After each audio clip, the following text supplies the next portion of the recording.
আসসালামু আলাইকুম। সবাই কেমন আছেন? আশা করি সবাই ভালো আছেন। আল্লাহর অশেষ রহমত, আলহামদুলিল্লাহ আমিও ভালো আছি।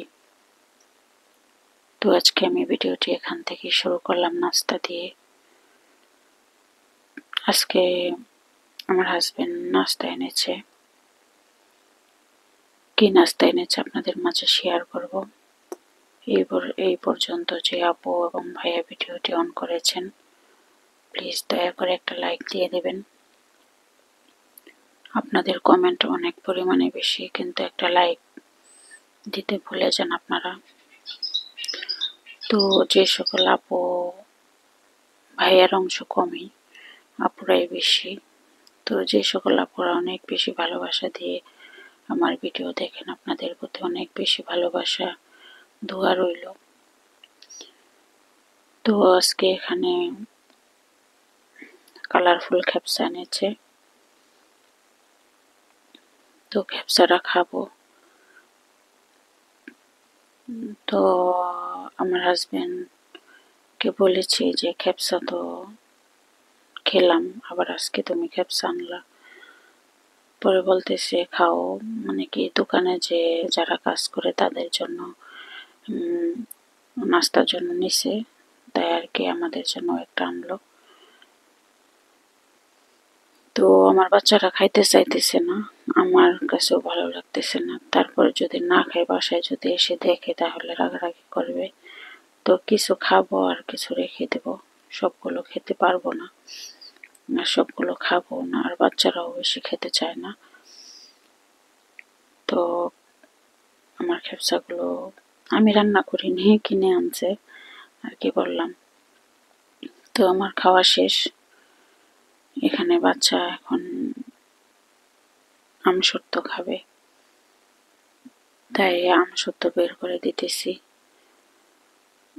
পটটা আর কি খুলতেছে না। আমার আপুরা অনেক সুন্দর সুন্দর করে কথা বলেন, আমি এত সুন্দর করে গুছিয়ে কথা বলতে পারি না। অনেক আপুদের কথা শুনলে মনটা ভরে যায়, অনেক বেশি ভালো লাগে। তো এই যে আমার আমসত্ত্ব, আমি কিন্তু আমসত্ত্ব দিলে এভাবেই দিই, মিষ্টি করে দিই, যেহেতু আমার বাচ্চারা এই ঝাল খেতে পারে না, তার জন্য আমসত্ত্বটা এভাবেই দিই আমি। আর আমার বাচ্চারা যেমন কথা, আমার হাজবেন্ড আরো বেশি খেতে পারে না। তো আপনাদের সাথে কথা বলতে বলতে এখানে আমি রান্না করতে চলে আসলাম। মশলাটা অলরেডি কষিয়ে ফেলছি। আজকে আমি রান্না করব মুরগির পাও, চামড়া, গলায় সব যা আছে আর কি বেছে রেখে দিছিলাম। যে কদিন আগে দাওয়াত খাওয়াইছিলাম, ওই মুরগির চামড়াগুলো ছিল। তো ভাবলাম ফেলে দেবো কিসের জন্য, যেহেতু দেশি মুরগির চামড়া তো খেতে ভালো লাগে, এটা যে আপুরা খান আপনারা জানেন। তো আজকে রান্না করে ফেলতেছি। তো ফ্রিজে জমা হয়ে আছে, যেহেতু রোজাও এসে পড়তেছে, তো বাজার করবে। আর আমার হাজবেন্ড এত এক মাসের বাজার একবারে করে না, এক হিসাবে প্রতিদিনই বাজার করে, টুকটাক করে বাজার করে আনে। মানে কি আলসি নয় আমার হাজবেন্ডের, সময় পেলেই সে চলে যায় কেনাকাটা করতে। আমি যদি এখন বলি এখনই চলে যাবে, তার কোনো আলসি নেই। আবার অনেক সময় দেখা গেছে ব্যস্ততার কারণে করতেও পারে না। তো এখানে আমি তো চামড়াগুলো দিয়ে দিছি। তো ভালো করে মশলাটাকে চামড়ার সাথে মিশিয়ে আমি ঢেকে দেব। তো এখন কিন্তু চামড়া থেকে অনেকটা পানি বের হয়ে গেছে। তো জানি না আমার রান্নাটা কেমন লাগতেছে আপনাদের কাছে, খেতে কিন্তু অনেক বেশি মজা হয়েছিল। তো পাও চামড়া কে কে খান, কোন আপুরা পছন্দ করেন আমাকে বলবেন। কিন্তু আমার কিন্তু অনেক পছন্দ দেশি মুরগির চামড়া, আমার কাছে অনেক বেশি ভালো লাগে, আমি কিন্তু খাই। তো আপনাদের সাথে কথা বলতে বলতে আমার মাংসটা কষানো কিন্তু হয়ে গেছে। তো মাংসটার থেকে তেল উঠে যাইতেছে, তারপর মাংস না আর কি চামড়া, সরি। তো চামড়াটা থেকে কিন্তু তেল উঠে গেছে, আমি আরো একটু ভাজা ভাজা করব। আর একবারে শুকিয়ে ফেলবো না, আর একটু ভাজা ভাজা করে আবার একটু পানি দিয়ে আমি জাল করব। তো যে সকল আপুরা পছন্দ করেন অবশ্যই কমেন্টে জানাবেন। আর যারা পছন্দ করেন না প্লিজ মনে মনে খারাপ কিছু ভাববেন না। আমার কাছে ভালো লাগে মুরগির চামড়া। জানিও প্রায় আপুরাই অনেক বেশি পছন্দ করে মুরগির চামড়াটা, আমিও পছন্দ করি। তো জালটা একবারেই পরিমাণে কম দিই, যেহেতু আমার বাচ্চারা জাল খেতে পারে না, আমার হাজব্যান্ড খেতে পারে না।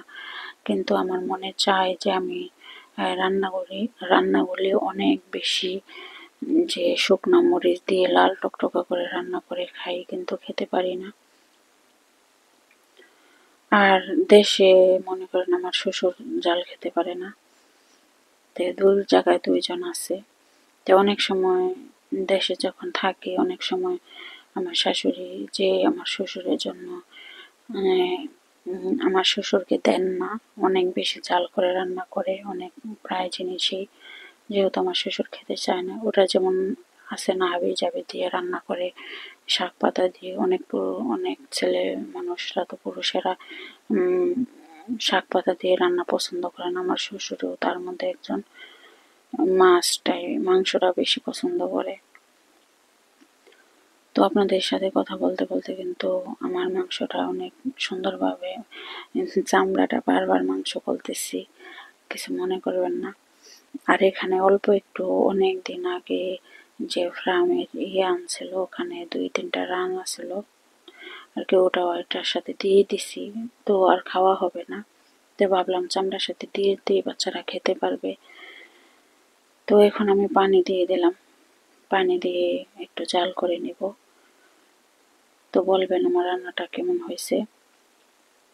আর যে সকল আপুরা এই পর্যন্ত আমার ভিডিওটা দেখেছেন আপনাদেরকে অনেক বেশি ধন্যবাদ। জানি সব আপুরা দেখবেন না, কিছু কিছু আপু আর কি দেখবেন। তারপরও যারা দেখেন না তাদেরকে অনেক বেশি ভালোবাসা, আর যারা দেখেন তাদের প্রতি তো অন্তর দিয়ে ভালোবাসা থাকেই।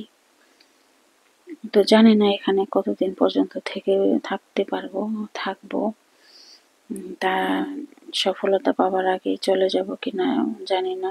এক সময় অনেক অনেক মনে হয়, কেমন জানি লাগে, ভালো লাগে না। আবার অনেক সময় ভিডিও না দিতে পারলে ভালো লাগে না। তো এই যে আমার ফাইনালি মাংসটা হয়ে গেছে। বলবেন আমার রান্নাটা কেমন হয়েছে। মুরগির পাও চামড়া খেতে কিন্তু অনেক বেশি মজা হয়েছিল। আর কোন কোন আপুরা খেতে পছন্দ করেন, ভালোবাসেন মুরগির পাও চামড়া, কমেন্টে অবশ্যই জানাবেন। তো আজকে এখানেই শেষ করলাম। আল্লাহ।